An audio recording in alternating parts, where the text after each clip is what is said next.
现在是不是感觉到找工作越来越卷，做生意越来越难？别慌，这不是你一个人的感受，而是整个大环境就是如此。面对这种局面，你是不是也想挣脱？很好，机会来了。“15+5”规划里计划了未来5年的经济发展，你只要仔细分析，下一个站在风口上的人就是你。今天我们就一起来看一下“15+5”规划能给我们普通人带来哪些机遇。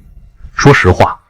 每次看到新闻里讲国家又突破了什么卡脖子技术，什么科技自立自强，我一开始也觉得这离我们普通人太远了，那都是科学家怨什么操心的事儿，我们除了喊声太厉害了还能干啥？但这次“15+5”规划不一样，我发现一个特别颠覆的真相，咱们可能都想错了。未来5年最大的个人机遇根本不是让你我去当那个搞核心研发的科学家，而是去作为科技服务的人。什么意思？我再打个比方，一场盛大的演唱会，台前的明星只有一个但聚光灯照不到的地方，有搭舞台的、调音响的、卖票的、维持秩序的，这一整套服务体系才能撑起一场演出。现在的科技产业就是一场超级演唱会，我们成不了周杰伦，但完全可以去当那个最懂调音的师傅，收入一点也不差，而且缺口巨大，机会多得是。我给大家掰开揉碎了说，先说新能源车，咱们普通人去研发电池可能不现实，但你想过没有，满大街跑的这些绿牌车，他们需不需要充电坏了？需不需要修电池？老了需不需要回收处理？二手车买卖怎么估价？这里面全是黄金机会。我一个朋友原来在汽修厂打工，后来专门去考了个新能源车维修证，现在成了他们店的香饽饽，月薪轻松过万。因为老师傅不懂电路，年轻人不爱干脏活，他就卡在这个关键位置上了。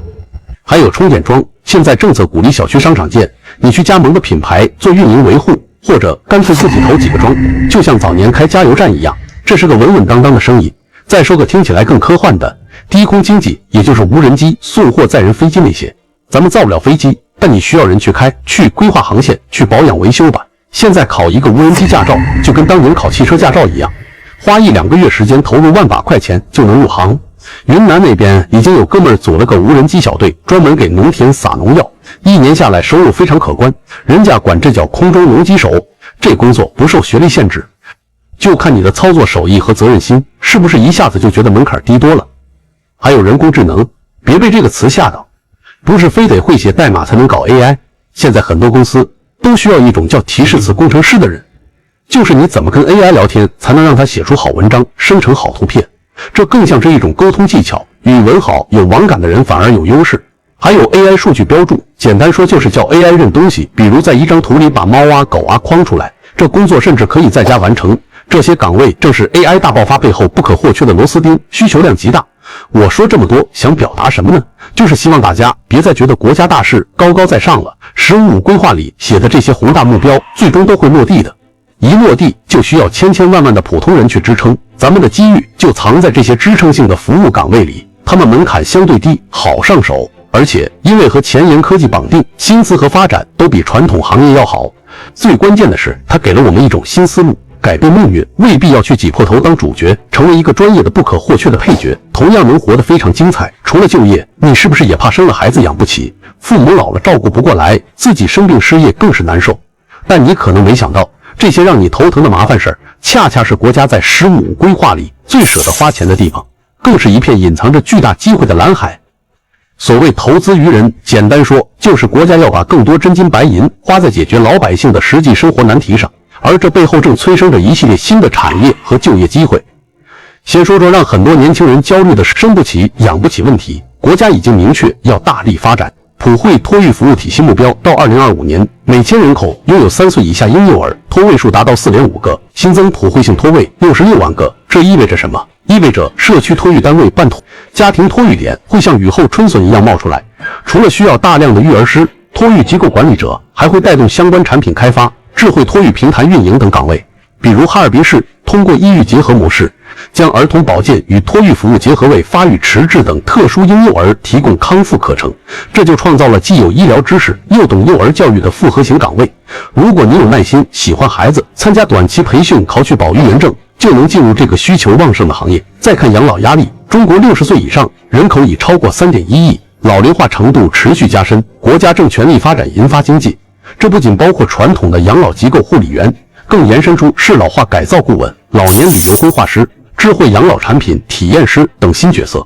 税收数据显示2025年上半年，老年人残疾人养护服务业销售收入同比增长 40.9%， 老年旅游服务收入增长 26.2%。比如太原市南关坊社区养老服务中心，在提供基本服务外，还试点康复辅助、器具租赁，需要专人负责设备维护和用户指导。这些岗位不一定要求高学历，但需要同理心和实用技能。经过培训后，中年人甚至健康老年人本身都能胜任。至于怕生病、怕失业的焦虑，国家通过完善社会保障体系来应对，医保补助标准持续提高，长期护理保险制度正在推广，这直接带动了医疗护理员、康复师、社保、经办服务人员等需求激增。例如，人力资源社会保障部数据显示，“14·5”期间已面向9200万人次开展补贴性职业技能培训，其中包含超3100万人次的农民工。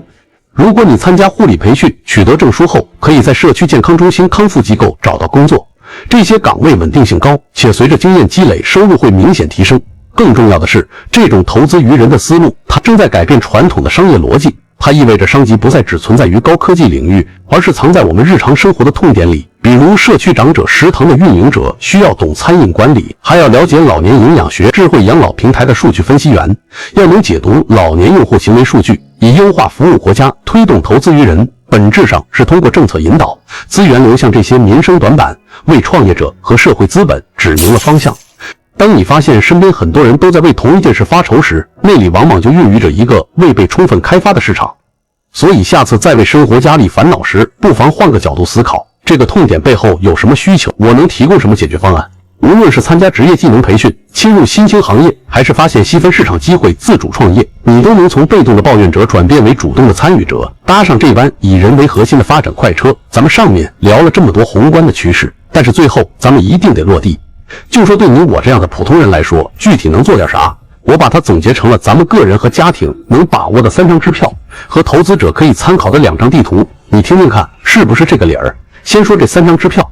这是实打实的行动思路。第一张叫教育支票，如果你家正有孩子要高考填志愿，这可是家庭最重要的战略投资。别光盯着那些听起来好听的传统专业了，咱们得有点前瞻性，就看看15规划里反复提的那些关键词：人工智能、大数据、新能源、生物医药，还有养老服务。这些领域是国家未来10年真金白银要投入的，意味着人才缺口巨大。给孩子选这些相关专业，不是赶时髦，是让他们踏上未来10年最宽的高速公路起点，这叫与国运同频。第2章是给咱们已经在职场打拼的人的，叫技能支票。年纪不小了，转行成本高，但咱们可以给自己升级装备。未来5年最保值的，不是你现在会的那点具体操作，而是那些能和新工具、新模式快速结合的原技能。我举个例子，学点 Python 编程，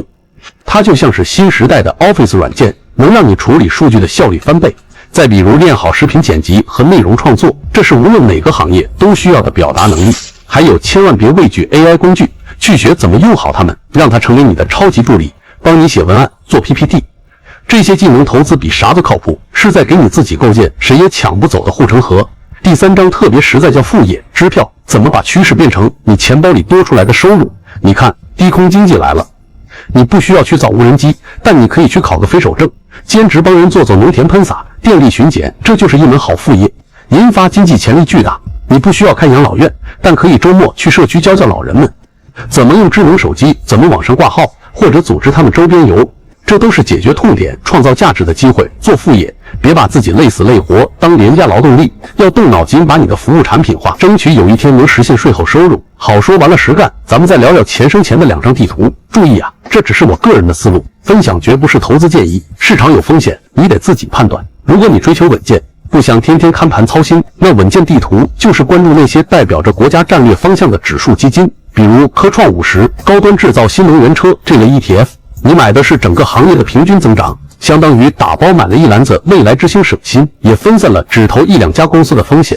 如果你对自己的研究能力有点信心，能承受更大一点的波动，那可以看看进取地图，就是深入去研究产业链上的那些核心龙头公司，比如在芯片、工业母机这些卡脖子、领域突破技术壁垒的企业。这需要你花时间研究，财报跟踪，新闻风险高，但潜在的回报也可能更高。总之啊，兄弟们，国家的15规划对咱们来说真的不是一句空话，它是一本写给未来的说明书，里面藏着孩子教育的答案、个人成长的路径、增加收入的门路，甚至是你理财布局的参考答案。关键是咱们得主动去读、去理解、去行动，别光抱怨大环境，要想一想我能做点什么。只有这样，咱们才能真的搭上这班时代的电梯，不是吗？